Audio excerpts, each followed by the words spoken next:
your horror movie podcast. You're definitely doing them again. No, because I feel like shit. I look like crap. It's just awful. It's awful. I feel like I'm. All right, I don't Hackstad even. Slash. Oh, Welcome back. I'm Hacky. That's Stabby. This guy down here that feels like a big pile of shit that matches this movie is.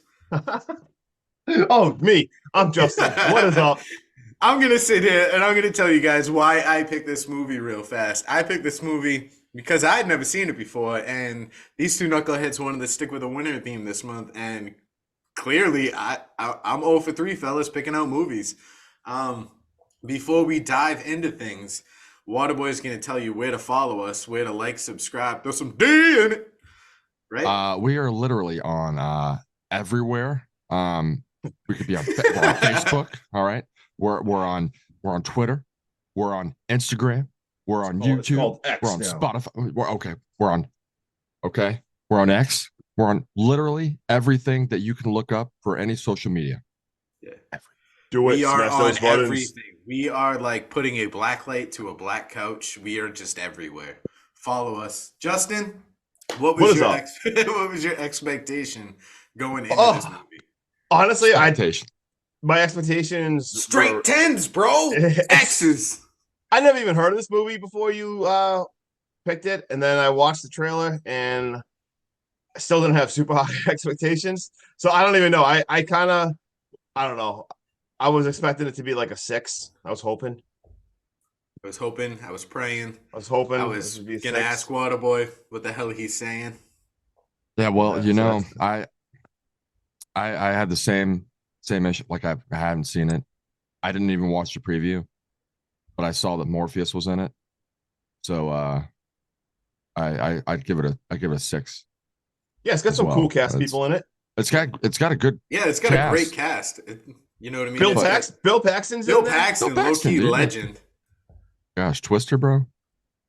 My expectations actually going into this, because I do like winter-themed horror stuff. I was actually hoping and praying that it was going to be closer to an 8 on my ratings, because I'm very high on like The Thing. I know a lot of people don't really consider it horror or don't like it in general, but I love Snowpiercer, the movie and the series. I just love that very cold, post-apocalyptic, like weather-related type thing.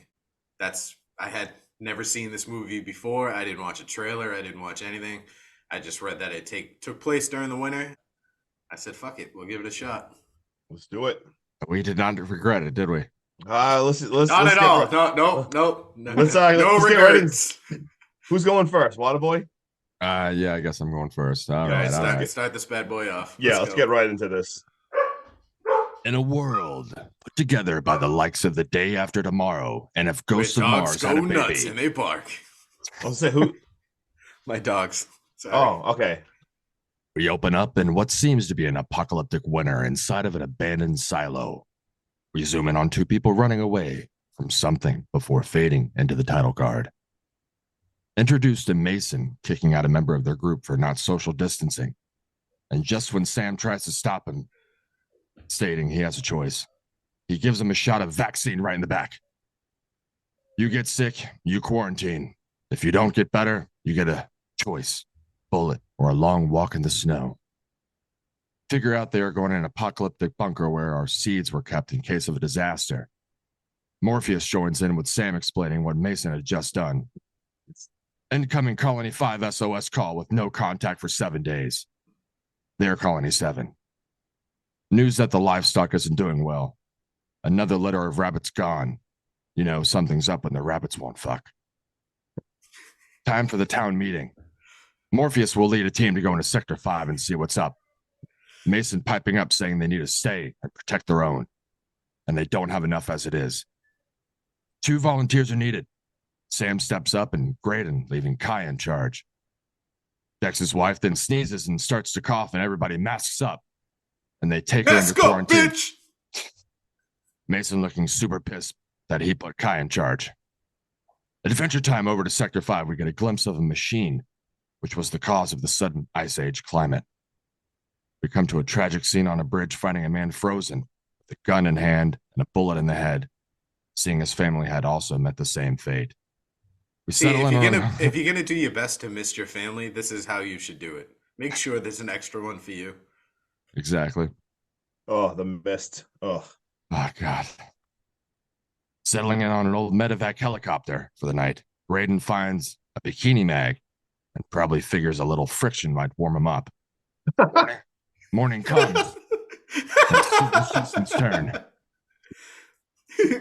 You can't tell Justin that he's gonna warm himself up with friction, and Oh my that God. morning's gonna come, oh. and that it's his turn. Morning was a comes lot. and so does Justin's turn. Well, all right. Let's chill out a little bit. You nasty son of a bitch. I thought it was really good atmosphere. I love the atmospheric, cold words. Oh God, sorry, I just Light froze All up. right, Waterboy. I had to turn to Waterboy. I was like, I like the atmosphere. Cold. I like snow. I like snow. It was like cold and stuff. That was like really cool. It's like snowflakes and like snowmen and Yeah. like men frozen in snow. Do you It want to was build a snowman? Like chilly looking and like kind of like really like sucked me into the movie. And Whoa, Yeah, he's oh, upset. yeah. With some friction, huh? no, I thought it was all right. No, I thought it was a decent start. Talk to the about movie. building a colony on seeds. Oh my Sorry. God. All right. And what is this? All right. I thought so far the movie, I'm with it. I like it so far. That's all I'll say so far. I'm kind of with it. I'm kind of intrigued, wondering what is going to happen in Colony 5. And that's what I got.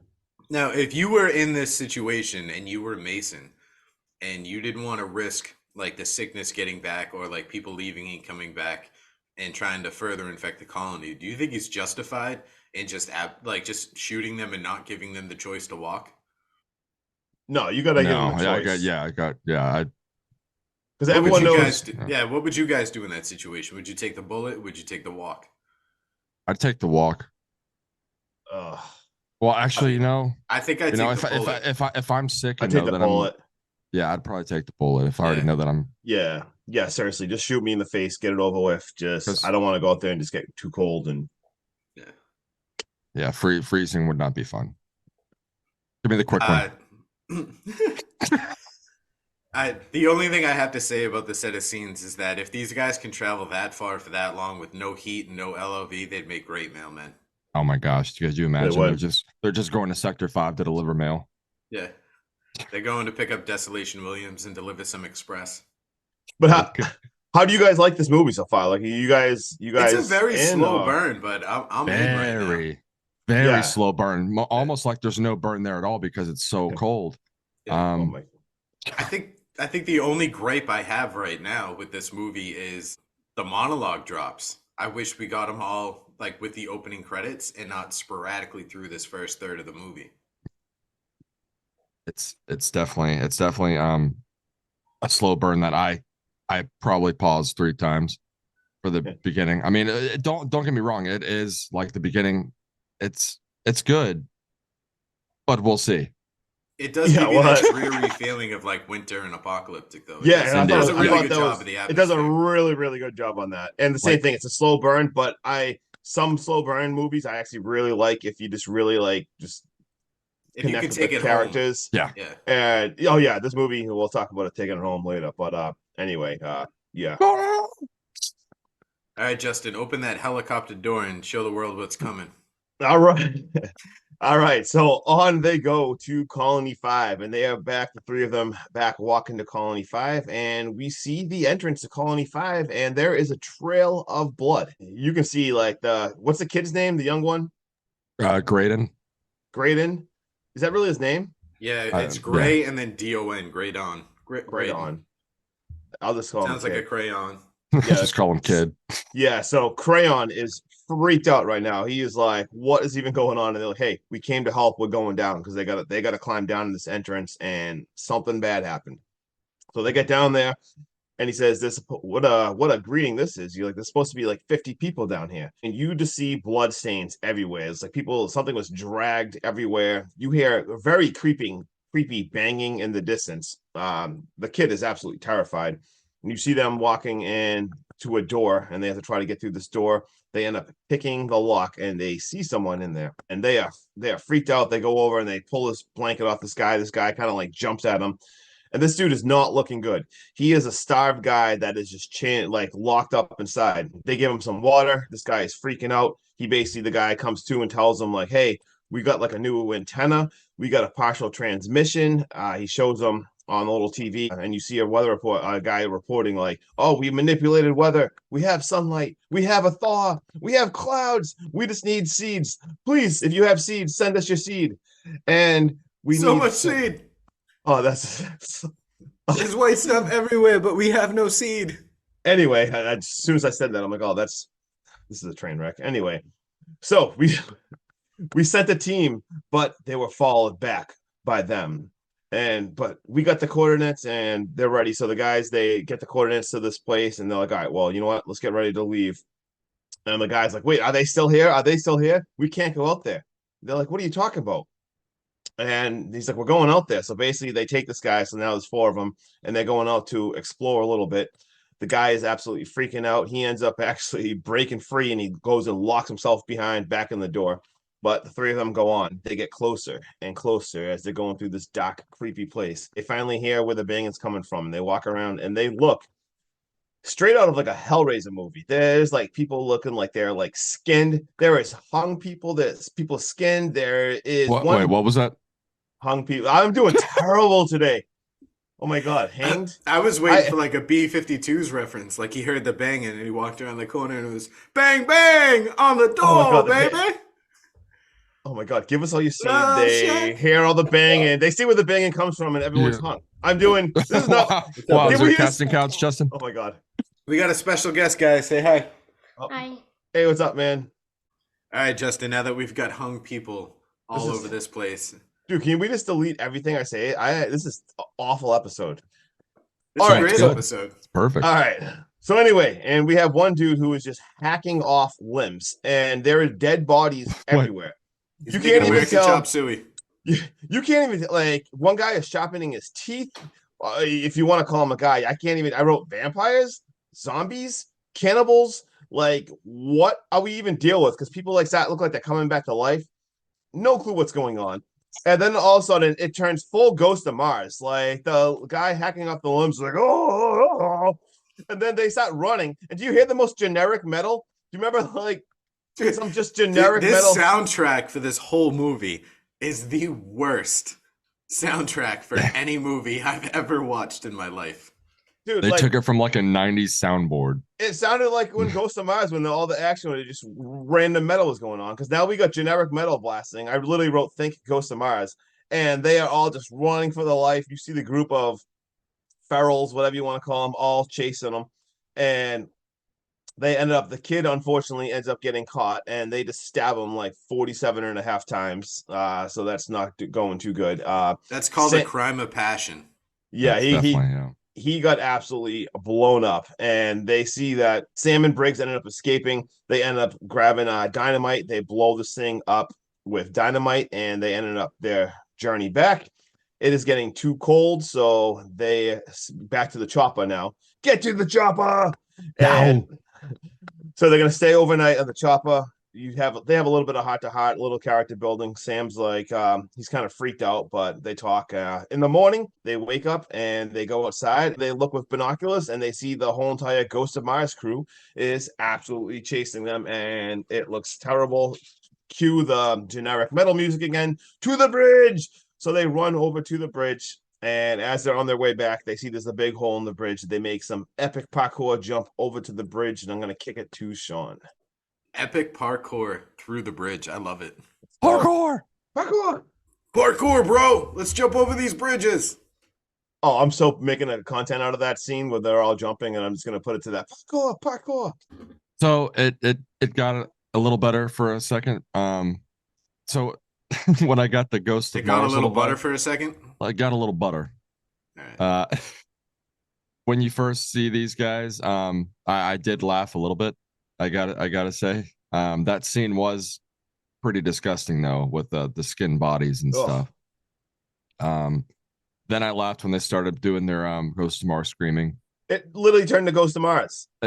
Completely, and like Sharpened teeth and all. The Right? only thing he was missing was football pads.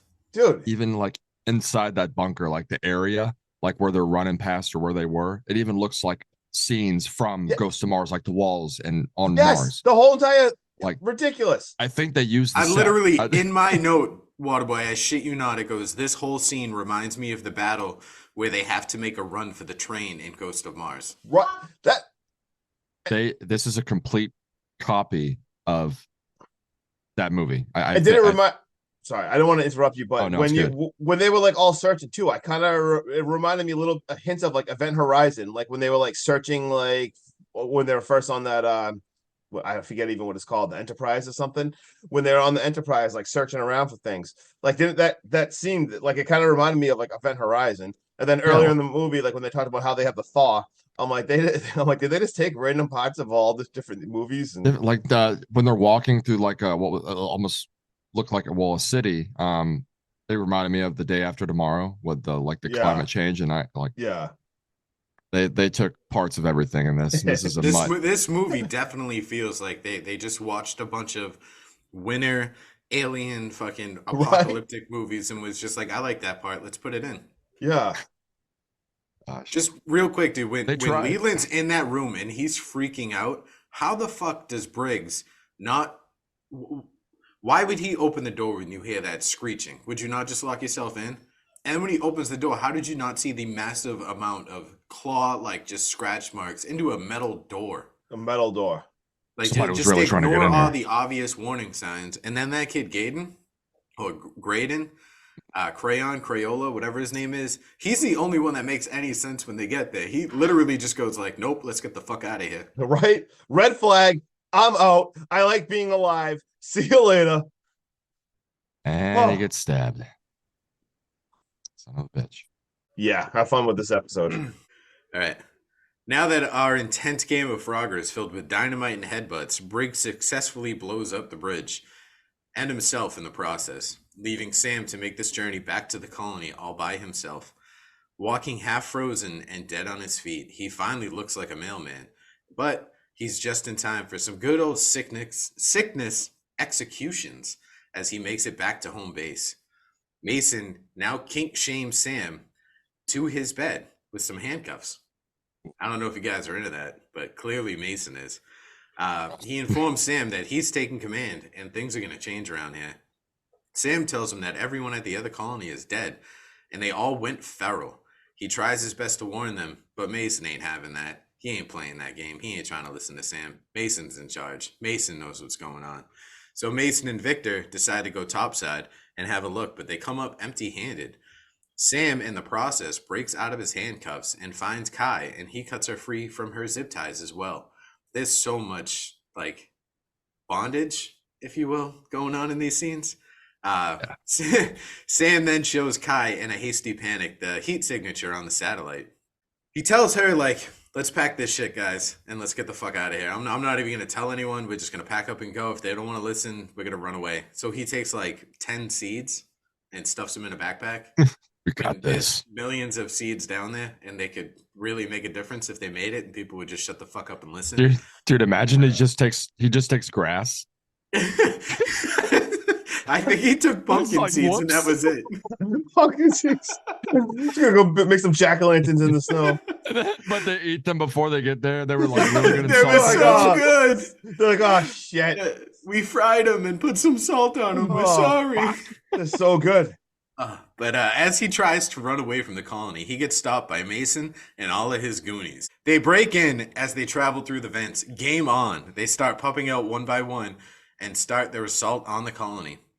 Guys, this blows my mind. There has to be at least 50 to 100 able-bodied people in this entire colony and maybe 20 psychopaths tops. If they had all just fought together and just did this all at once, they would have easily won with minimal casualties. But no, they run and small groups decide to fight back, if not one person at a time. How stupid can you be to just watch someone fight 10 guys at once and go, yeah, he's going to make this work. This is worst fight ever. I can't take that, dude. This guy's tries to act all high and mighty, and he uses an ice pick instead of shooting them with his gun. Worst fight scene ever. It's horrible. None of them work together. They watch them die one by one, and then they decide to try and fight back once they're outnumbered. Right? When it's there's 8 people left, and they're all right, let's band together and fight back. So awful. The group Young gets people. overrun and they get trapped in a kitchen and they decide to go through the vents to escape. Mason stays behind to fight them off, but he stays behind not in like a heroic manner, more of a I'm right and you're wrong kind of way. Dumb ass decision. And Still now stubborn he's got prick. no choice but to shoot, I think it's propane that they use to like heat everything down there and explode everything around him and the head honcho fucking cannibal, because we do need a boss battle between him and Sam. Once they make it through the vents, Sam and the boss, they begin to battle. And through this whole like little fight scene, Sam asks what he wants and he simply just says more. Yeah. And clearly, I mean, this cannibal just wants more of that pipe. You know what I'm saying? What? His clan Sam gives him that pipe and he just goes cuckoo bananas and he beats this fucking guy to death. Just And then- over and over, just smashes him in the head. And then typical jump scare, you think he's dead and he goes to walk away, he grabs onto him, and I think he grabs like one of those bar style pizza cutters where you just you rock it. You do this, Justin? Right, I see. Yep. Yeah. Double. Well, you, Like you you're ever playing seen that drums? before? Just Yeah. Wait, And what was that? dude, No, that was not. He sticks this like pizza cutter thing directly in his mouth and just cuts his head in half at the jawline. We get a visual now from the outside that the colony's burning down as Kai and the remaining survivors escape through the ventilation system. Fortunately for them, Sam is not too far behind as he makes it topside as well. He informs them of the colony that's not too far away, but like kind of far away. How they have heat signatures and that the clouds are deforming and that they've gotten their weather machines to start working. They have soil, they have sunlight, but they have no seeds. And that's where the journey is going to take us. And finally, we get the end of this fucking movie. Oh my God. Thank you, Bravo. God. Let's go. Let's go. Honestly. Oh, Which one of you knuckleheads wants to go first? all right. I want to go I'm a- first. Okay, so thought this movie started off really good. It's a slow burn, but it actually had really good atmospheric winter horror. So I thought that was really, really good. And as the movie went on, you need to have a big payoff when you have like the slow burn and stuff like that. And it ended up just being a super generic sci-fi horror movie. Like it brought nothing new. It was just copy paste. Like at half the time, I mean, I felt like I was watching Ghost of Mars. There was hints of like Event Horizon. It reminded me when they were like searching around there, like even reminded me of like the Thaw. It's very, very generic sci-fi horror. Just didn't bring anything new to the table. Had some good cast. It's kind of just completely wasted.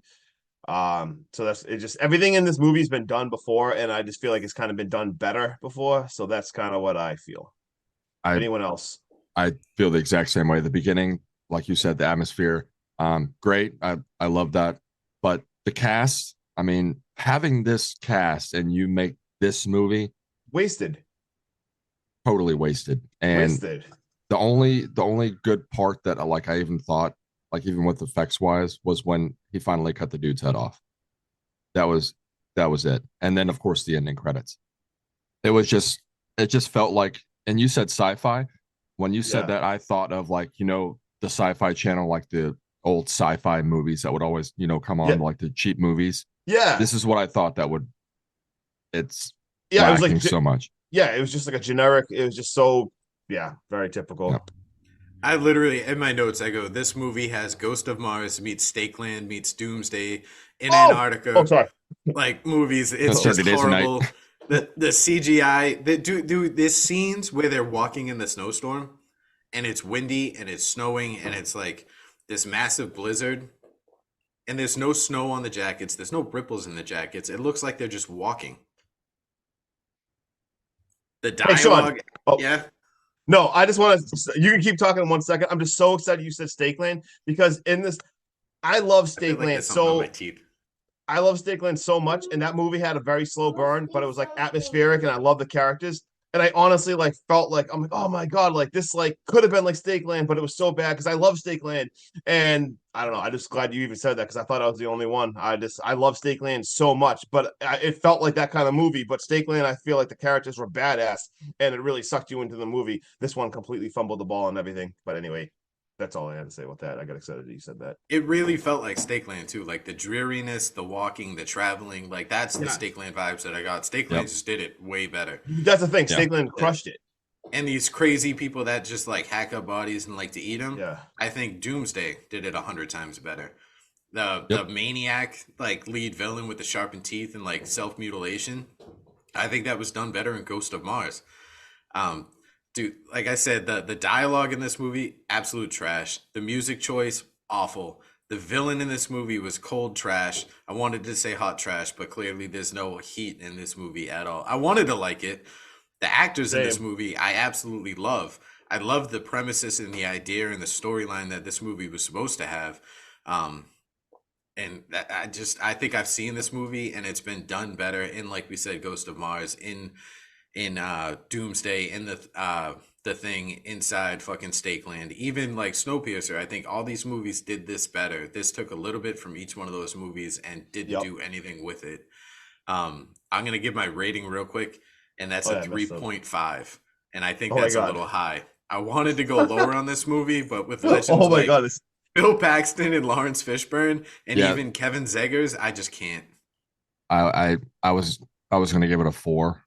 Just literally because of the cast, and that's it. Like that's my rating too. I also gave it a 4 only because it tricked me in the first like 25 minutes. Like I actually was like hooked and stuff, and I liked the cast. But yeah, I literally just give it a 4. Clearly, we're not on the same page as IMDb, because I do have like 2 fun facts, and one of them is that 3. One of them is that IMDb gave this a 5.3 out of 10, which I think is very generous. I think that might be skewed by the actors. There's only so much good actors can do in a trash movie. Mm-hmm. Oh yeah, 100%. I did find that this was filmed in a decommissioned aerospace command center, which I thought was pretty cool. That was really cool. That was my fun fact. You took that from me. It was in Canada. Yeah, and then the location of, and they call it the Thaw. On the map is Silverton, Oregon. I had that too. And that's my fun facts. Those are both my fun facts too. So you stole those. That's all I could find. Like anything like useful or like related, anyways. Yep. Yeah. That's all I had there wasn't much for this one. Yeah. All right, Hack Stab Slash. Justin, you want to tell us what we're in for next week? All right, we are changing up the. Hold on, Nope, we're not changing it, buddy. It's your what are we doing? Snowmageddon pick. Oh my god, I thought it was February next month. Oh shit! All right, delete that. This is just awful. Nope, staying in. All right, next week we are going to the classic. It gives you classic feels. It's like the 80s set in the 2000s. We're watching Shredder next week. That's it. It's like Teenage Mutant Ninja Turtles, Teenage Mutant Ninja Turtles, Turtles in a Half Shell. Turtle power! Yeah! All right, I'm Hacky. That's Stabby. This guy down here. Just Justin. Have the best day ever, because we just had the worst episode ever. Let's go. Not a best. Best episode ever. Later, best dudes. episode ever. Later, dudes. Ever.